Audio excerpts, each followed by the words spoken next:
এক নম্বরে আল্লাহর ভয়, সংক্ষেপ কথা। দুই নম্বর হলো ক্ষুধা। ইমাম শাফিঈ রাহমাতুল্লাহ আলাইহি বলেন এখানে ক্ষুধা দ্বারা উদ্দেশ্য রোজা। এই রমজান চলে গেল, অনেকে রোজা রাখে না, বয়ান দিছে চায়ের দোকানে, কেউ রোজা রাখেন না কেন? আমার ঘরে কি ভাতের অভাব? আমরা কি ক্ষুধার কারণে রোজা রাখছি?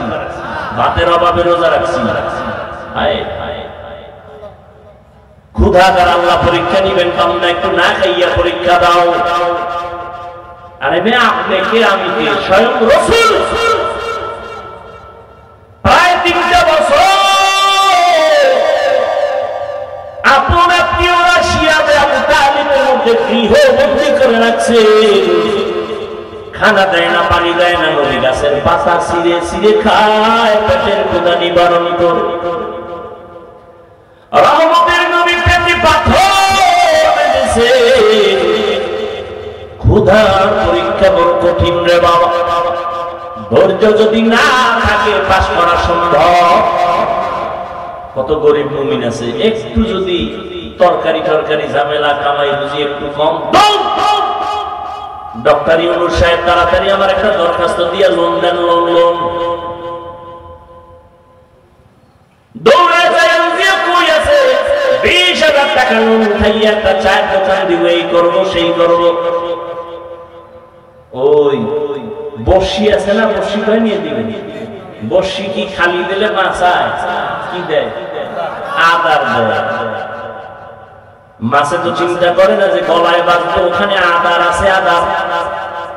ওই সংক্ষিপ্ত আদার চিন্তা করে মাছ দৌড়ে একটা পাঙ্গাস মাছ, একটা বোয়াল মাছ, কত শক্তি ওর গায়ে, গোস্ত কত কিন্তু একটা চিংড়ি মাছের গোটা খাওয়ার জন্য দৌড়াই গেছে। ছোট একটা মাছ খাইতে গেছে, চিন্তা করলো না আমার গায়ে যে পরিমাণ গোস্ত, এই মাছ কি হইল? লোভে পাপ যায়, যখন কামড়টা দিয়ে ভালোই আসতে ঠিক না? ও মুমিন, এখানে কোন শিক্ষিত মুমিন থাকলে আমাকে জবাব দাও। তুমি হারাম টাকার লোন 50,000 1 লাখ উঠাইয়া বলো তোমার এতে সব যথেষ্ট হয়ে যাবে। কোনদিন হবে না তো, এটা খেয়ে লাভ নেই। বরং গলায় এমন বাজান বাজাইছো, মরতে গেল শান্তি নাই। সবাই দাঁড়ায়, লাশটা কবরে নামাবি না, 10টা কিস্তি বাকি আছে, কিস্তি আদায় কর। এক হারামির কারণে মাইয়াও শান্তি নাই। ওই ঢাকাতে আমাদের দেশি এক বেড়া মাদ্রাসায় যায় দাঁড়ায় থাকে, কিছু কয় না। তা আমার সাথেও দেখা করতে পারে না, লোকজন থাকে। একজনে বলে এই লোকটা 2-3 বার আসছে, বলে ডাক দে। কোথায় বাড়ি? বলে আপনাদের দেশে কেউ থাকেন কই? এই নারায়ণগঞ্জ এক জায়গায়। কি করেন? এই করি। কাঁদতেছে, কথা কয় আর কাঁদে। আর ভাই কি সমস্যা নেই? হুজুর আমি লোন উঠাইয়া এরপরে ঋণগ্রস্ত হয়ে একটা পিকআপ কিনছিলাম, কিন্তু আমার এই পিকআপ অ্যাক্সিডেন্ট হয়ে গেছে, এখন ওই কিস্তিও দিতে পারি না। এখন ওই যারা টাকা পাবে ওরা আইসা আমার উপযুক্ত মাইয়া ঘরে ওরে মারে, আমার বউরেও মারে। বলছি আমি, কিন্তু আমারও কান্নায় সেটা মেনে নেই। কিভাবে? আরে আমার বিড়া আমার বাচ্চার গায়ে হাত দিবে, উপযুক্ত মেয়ের গায়ে হাত দিবে, আর ওই শুয়ার গুলো এত কুলাঙ্গা টাকার লোভে পড়ে স্ত্রীর গায়ে হাত দেয়, মেয়ের গায়ে হাত দেয়, আরো কত অন্যায় করে। আর এই লোভে কইরা একটা লোক শান্তিতে থাকলে বলেন যে এই হারাম লোন মন উঠাইয়া শান্তি পেয়েছে একটা মানুষ। এরপর মরণটা কি ভালো হয়? কিডনি নাই, ক্যান্সার, গজবের সীমানা নেই, লাইফ সাপোর্টে এমন। আল্লাহ হারাম থেকে আমাদের মাফ করে দাও।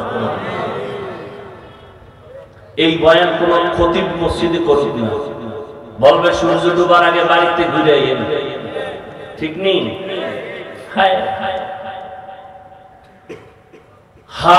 ক্ষুধার দ্বারা আল্লাহ পরীক্ষা নিবেন। আল্লাহ আমাদের ক্ষুধার পরীক্ষায় পাস করার তৌফিক দান করেন। খানা কম আছে, 3 জনে 1 প্লেট ভাগ করে খাবেন। আমার আব্বাজান এই রমজানে ঈদে বাড়িতে ছিলাম, এত কাদা কাটলেন, আমি দুনিয়াতে আসার সেই কাহিনী নিয়ে আমারে খানা দিতে পারেন নাই।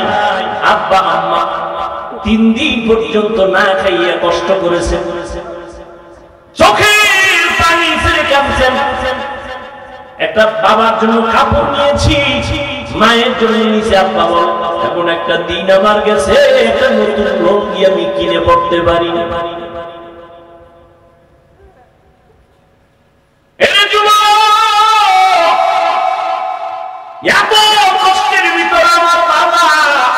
কোনদিন একটা অবৈধ টাকা হাতের মধ্যে নেন নাই। আর তুমি মাইয়া পোলা লইয়া চলতে পারো, কিন্তু এরপর হারাম টাকা না, আবার তোমার উপরে কোনো দাবি নাই, তুমি জনমের মতো খাও, যেহেতু যাই না শুনে খাও, তবে তোমার উপরে আমার অনুরোধ, ঘরের বাচ্চাটারে হারাম খাওয়াইও, রক্ত নাপাক করিস না। এই বাপ নামের কলঙ্ক, সন্তানের দোষ আছে আছে, ওই বাচ্চার রক্ত নাপাক করো কেন? হারাম টাকা দিয়ে বাজার কইরা বউরে খাওয়ায়, বউয়ের রক্ত নাপাক করিস না রে বাবা। স্বামী হইছ, হালাল ভাবে চলো, হারাম টাকা ঘরে নিয়ে বাচ্চাদের পবিত্র রক্ত নাপাক করিও না, স্ত্রীর রক্ত নাপাক করিও না। পায়ে ধরে অনুরোধ করে গেলাম, তুমি খাইয়া মরো, যাও, তোমার কপালে হেদায়েত নেই, যাই না শুনে যেহেতু খাবাই খাও। মাইয়া পোলাদের রক্ত নাপাক করিও না, ও কোনো দোষ নাই, ওরা নাবালে, ওরা পবিত্র।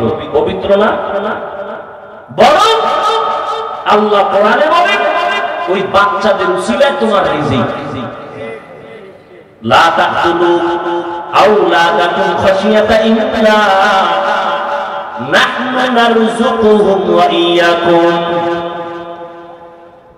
এই মুরব্বিরা জানা থাকলে জব দেন তো, আপনি আর যখন বিয়েটা করছিলেন মাইয়া বলা ছিল বিয়ের আগে, কথা যখন বউ ঘরে আইছে ঠেকঠক ছিল না, কথা যখন বাচ্চা হইছে ঠেক কমছে না আরো বাড়ছে? কমে নাই। সন্তান যখন একটা হইছে আল্লাহ পাক রিজিকের দরজা খুলে দিয়েছে। সন্তান যখন দুইটা হইছে রিজিকের বরকত আরো বাড়ছে। সন্তান যত বাড়ছে রিজিকের দরজা বাড়ছে। কিন্তু আন্তর্জাতিক বেঈমানের গোষ্ঠীরা এমন মেডিসিন মুসলমানের মধ্যে দিয়ে দিছে, দুইটার বেশি নিবি না, স্লোগান দিয়ে দিছে। ছেলে হোক মেয়ে হোক দুটোর বেশি নয়, একটা হলে ভালো হয়, না হইলে আরো ভালো। কেন? এত সন্তান হইলে থাকবে কই, খাবে কি? আচ্ছা না খায় মরছে দেশে, আর এই ট্যাবলেট খাইও কি সন্তান কমাইতেছে? পারছে কি? এই যুগ শিক্ষিত বাবারা বলেন তো, 5 বছর আগের তুলনায় আমাদের দেশের জনসংখ্যা কম বেশি, তো ট্যাবলেট এক লাখটা হুজুর আপনারা বাড়াইছেন, আমরা কি বাড়াইছি? এই প্যান্ডেলে সব হুজুর, অধিকাংশ তো হুজুর ছাড়া, এগো বাড়াই গেল। হ্যাঁ, রিজিকের চাবি কার আছে? কার হাতে? এটা বান্দার হাতে দেয় না। আল্লাহ বলেন আমি যারে পাঠাই তার রিজিক কয়দিন আছে, কোথায় আছে, তা বন্টন করে তারপরে পাঠাই। গর্তের পিপিলিকা পর্যন্ত আল্লাহ রিজিক দিয়ে দিয়েছে। হাজার হাজার জঙ্গলের পশুরা না খাইয়া মরে না, মাছ না খাইয়া মরে না। কষ্ট চাপায় মানুষ কেন পায়? গাদ্দারি করার কারণে।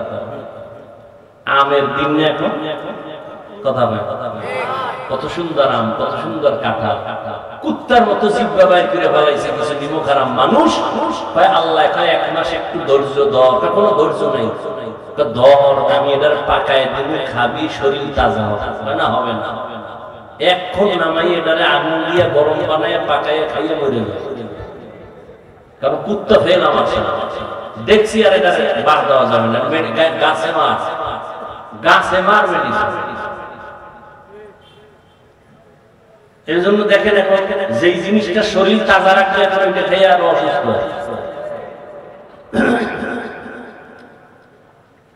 ক্ষুধার পরীক্ষা 3 নাম্বার,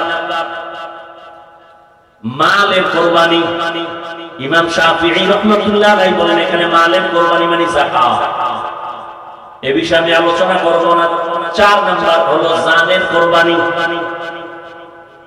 ধনীরা মালের কোরবানি দিবে, গরীবেরা জানের কোরবানি দাও। বড় ইট মাথায় নিতে পারে না, ঢালাই টানতে পারে না। গরিব আমি টাকা দিলাম মাদ্রাসা করো, তুমি ঢালাই টানো, মাটি ঠিক আছে টাকা দিলাম আমি, কষ্ট করো তুমি, আমার হবে মালের কোরবানি, তোমার হবে জানের কোরবানি। মিনাল আমওয়াল